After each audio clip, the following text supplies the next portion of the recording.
Nigel, how did it come about, your return? Well, yeah, it's been a bit of a whirlwind. The board, as they normally do in these organisations, did a review, and they felt that there was a need of a new impetus in a crucial time, really, in Welsh rugby. So I was contacted and asked whether I'd been interested. It was. It didn't take me very long to make a decision. This club is very dear to me, and also the people within it, you know. And I've worked with Dwayne previously. I'm aware of the pressures that come with running a rugby club, and they're huge. You know, the scope of the work in a modern rugby team is massive. And I know that Dwayne would have been taken away from a lot of what he's really good at. So I spoke to Dwayne before making any decisions, and was very clear that I wanted him to continue and be part of anything I was involved in. And you know, he eventually agreed to that in terms of how I could see we would move forward together. And at that stage, I said, yeah, I'll do it. I'll come back because I have a passion for this place. It's my third time back, which is interesting. But, you know, I'd like to think on 2 previous occasions I've left on good terms and the team's been in a good place. And that's my aim this time as well. What had you been doing before? What was the walking dogs? Yeah, I'm self-employed. I've got my own management consultancy business. I work largely in aerospace. So blue chip companies in aerospace, and did a big project recently for one of those blue chip companies. But the main activity is performance management of organizations and businesses. And it's not a lot different to performance management a rugby organization. So using my experience there and my knowledge of rugby, you know, it's probably quite a natural fit. Did you ever think you'd be back in pro rugby? No, possibly not. But I'm old enough now to know that the phrase, never say never is very true. So yeah. How's it going to work with you and Dwayne? Is it quite simple? You've already established. Yeah, it's very straightforward. It's not complicated at all. I mean, from day one, I was quite clear that if I was to come in, I would have to have complete accountability for performance and selection, because that's important. Because people need to know that, you know, it's a line of clear responsibility. And within that, a big part of what I do is to work with the coaches and the coaching group. So Dwayne is still head of that coaching group. I sit above that in terms of, you know, working with them, helping them to do what they need to do. So Dwayne is completely 100% on the field now, and he's an excellent coach, and that's what we need him doing. We need him working with the players 24/7, really, and you know, by just being able to do that and freeing up from the vast requirements of the role is helping itself. So yeah, there's no issues there. The first port of call for me was the coaching group, just to talk about my role, my responsibility, and how we link in together. And the coaching group have been great. You know, they've been very supportive. There's a lot of quality coaches within this group, and now they can go and just coach. Performance is my responsibility, results are my responsibility. But in the very short time that I've been here, I trust those coaches to deliver. Dwayne's taken it well from what you've seen. Dwayne's been brilliant, you know. It's probably not great for him, and they probably didn't want to see me in here on Tuesday, and I understand that, because, you know, it is what it is. But also, he's a passionate Scarlet. He knows himself that a lot of the work operationally and what he's had to do has taken him away from where he needs to be. So now we've taken that pressure away, and he's allowed to do what he's really good at. What do you think can be achieved with this squad? Anything, really. It depends what we believe in. You know, I've spoken to the group, and I've already said, if you believe you can, or believe you can't, you're probably right. So, you know, the mindset is a big thing. I think a reset, this is an opportunity for a reset for everyone.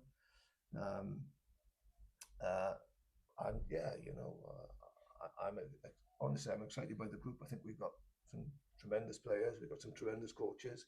We've got a fantastic opportunity on Sunday to go up against one of the top teams in Europe at the moment. And it's what a great opportunity. And I know the boys are really excited. At the end of the day, you know, you look at results, and results have not gone the Scarlets' way this season. But games have been close, you know. There've been tight encounters, and there's 3 or 4 that they could have won had a couple of things been different. So, you know, I'd be very mindful not to try and change everything. This is, you know, the end of day 2. But we have refocused. We've simplified things. We're looking at being really clear about the DNA of this team, what it is that we are as a Scarlet team, which is hugely important, so that we have a DNA that we can easily understand, recognise on the field, but also supporters can as well. All right, so we'll move on to Northampton. How long do you see yourself doing this role, this interim? It's 5 months. Yeah. So you know, and there's a couple of elements to it. The first is to try and stabilise the performance and move that forward. But then the longer term is to make sure that we put a robust structure in place to drive the Scarlets forward into the future, whatever that may look like. So yeah, I'm energised about that. I think when you look at what creates performance, you've got your core processes and training activities, but you've also got the supporting functions as well. So your strength and conditioning, your medical side. You know, for instance, statistically, we know that sides that win competitions have low injury rates, whereas sides that struggle have high injury rates. So we need to make sure in a performance environment that the medical team is being measured and driven like every other part of the organisation. And if you don't have that, you'll never be as successful as you can be. So there's a lot of work to do, not just within the coaching processes and the coaching function, but within the support functions as well, because it all has to be aligned, and everybody in the organisation has to know the part they play to make this a success. So everybody in this room has a role to play. Josh, in terms of the task of Northampton is, well, it's a hell of an opportunity to go up against one of the best, isn't it? Yeah, certainly one of the best, and one hell of an opportunity. I think after Bulls on Friday night, we'll know what needs to be done. So I think, you know, from a performance perspective, I know Nigel's touched on it, and we have simplified a lot of things, and everyone's got real clarity going into this game with only one goal in mind. Permutations, you know, Friday's game will have an effect, but we'll deal with it when it comes. I guess from a captain's point of view, that's quite handy that you'll know what's needed. You're not one of those having to second guess what other games will do. I mean, I say that in one breath, but you know, I guess in another sense, you know, like I said, we've got one focus, and that's to win. Like, this club needs it. It's got a rich history of winning. At the moment, we haven't been on the right side of results, but behind the scenes, we're doing everything we can to change that, and Sunday will be no different. What we need to do to cause what would be still an upset? What do you think you'll need to do well in Northampton? You want me to tell you the game plan? I'm unable to do that, unfortunately. Look, we've got to go back to our values. You know, we're going to have 3 key pillars going into the game, and, you know, 1 to 23. And as we've spoken around the whole organisation, if everyone's on point and everyone performs, then we've got a fighting chance, more than a fighting chance. You do have the quality in you. In Wales, sometimes you talk other nations up what they've got. You feel, well, there is quality in this side to be able to cause. Yeah, we've got to have a level of belief. Like, we've got to believe that we've got a young group, and we've got a core group of senior players that have, you know, just as much ability, if not more, than a lot of other nations. So, you know, we need to capitalise on that, and Sunday's another opportunity to show that. The back row, you're rushing there. Henry Pollock, he's a certainly standout player. What have you made of his rise? He's X factor, isn't he? There's no hiding away from it. World-class player, and, you know, personally, I know there's a bit of controversy around him, but I think characters are great for the game. and I think he's certainly one of them. But look, you've got 15, 14 other guys on the pitch that you've got to worry about. So if we went in with the mindset of worrying about one, then we're going to get lost along the way. I guess that's part of one of his attributes. I guess he can shake people away from what they're meant to be doing. They get obsessed by him, maybe. Yes, but we won't. Yeah. He's a good player as well, mind, isn't he? He's not just a... Like I said, world class. Yeah. World class on his day. But we won't worry about one. We'll worry about 15. Nigel, what are the key things on the field that you think the Scarlets need to improve on to start turning, as you said, some narrow defeats, into victories? The first is that we understand who we are, and that translates into performance. And as Josh mentioned, there's 3 pillars for this performance. We've simplified things. We've taken noise away. I'd be delighted with the way that the players have trained and bought into what they want to do. I think there's a genuine excitement around the group to take on this huge opportunity. But again, Josh struck on it there. Belief is everything, and we've got the talent. We've got to go out and show people and play to what is a very basic game plan. But it's based on a lot of the old values that the Scarlets belong to, but in the context of a new era and a new legacy that this group is going to look to create. You've coached the Scarlets to some great European victories. I think you've won at Franklin's Gardens twice, the Barry Davies one, and there was one when you were head coach. Well, with the Barry Davies one, it was similar circumstances because I think they'd been flying in the English Premiership, unbeaten for months, and not many people give us much of a chance, which will probably be the same, and understandably, they're a fantastic team. And at this moment in time, we're not on the right end of results. So they are, without doubt, hot favourites.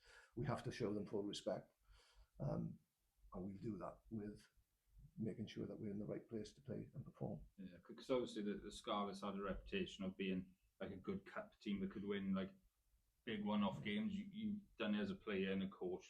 Will you be sort of tapping into that with your messages to the players that you have beaten the odds before? I think there's a balance, because this is a young group that's got to create its own legacy. It's in a different era. So we have to create our own legacy. But we have to understand what's gone previously because it matters.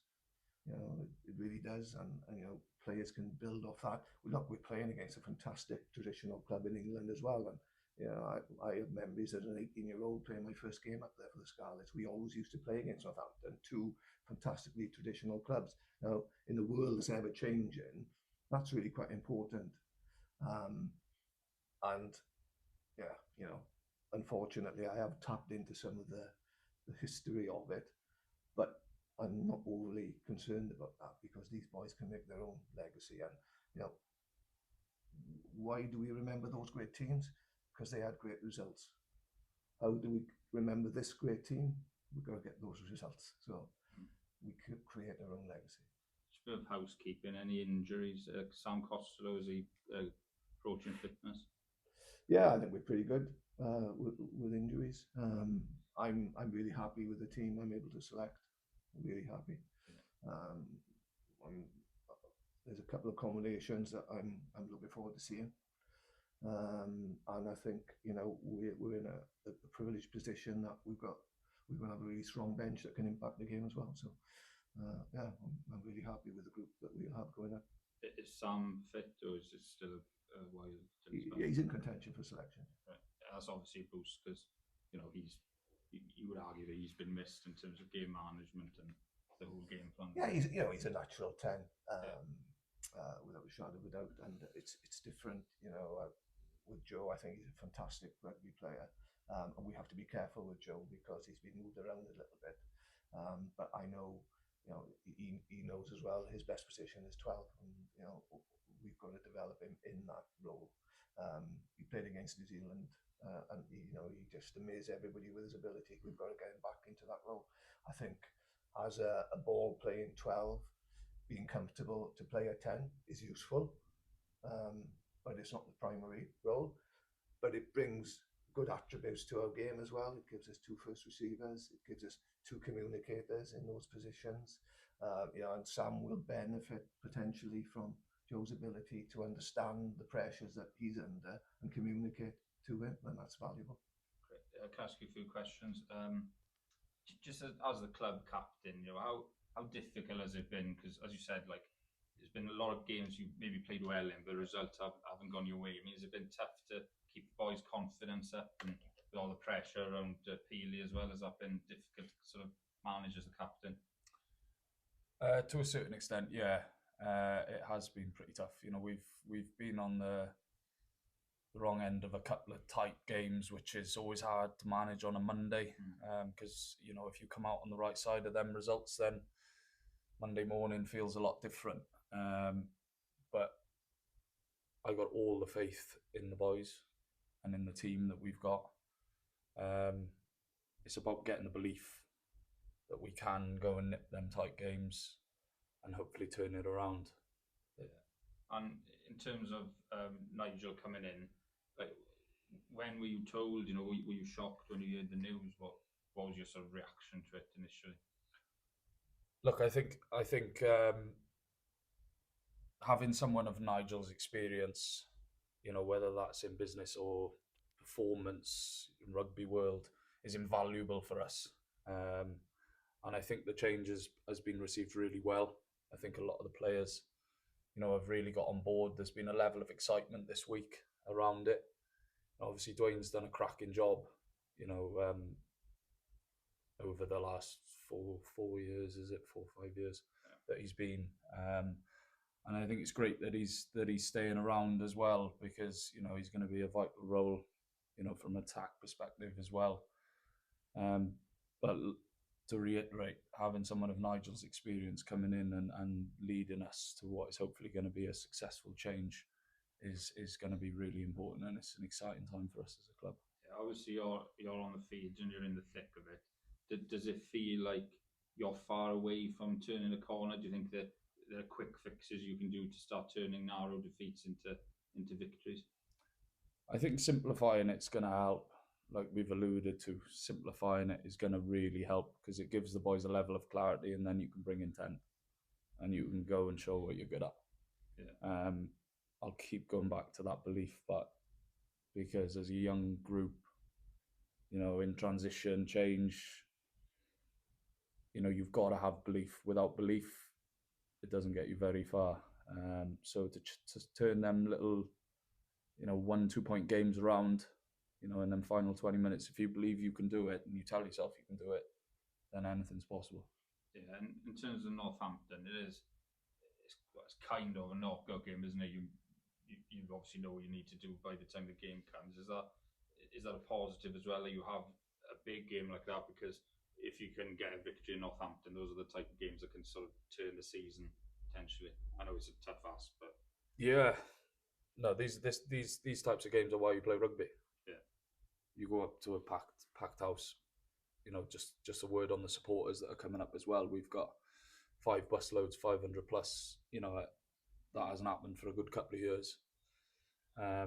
So to be able to give something back to them as well is just as important, because they're as much part of the club as we as an organisation are. Players, staff, everyone.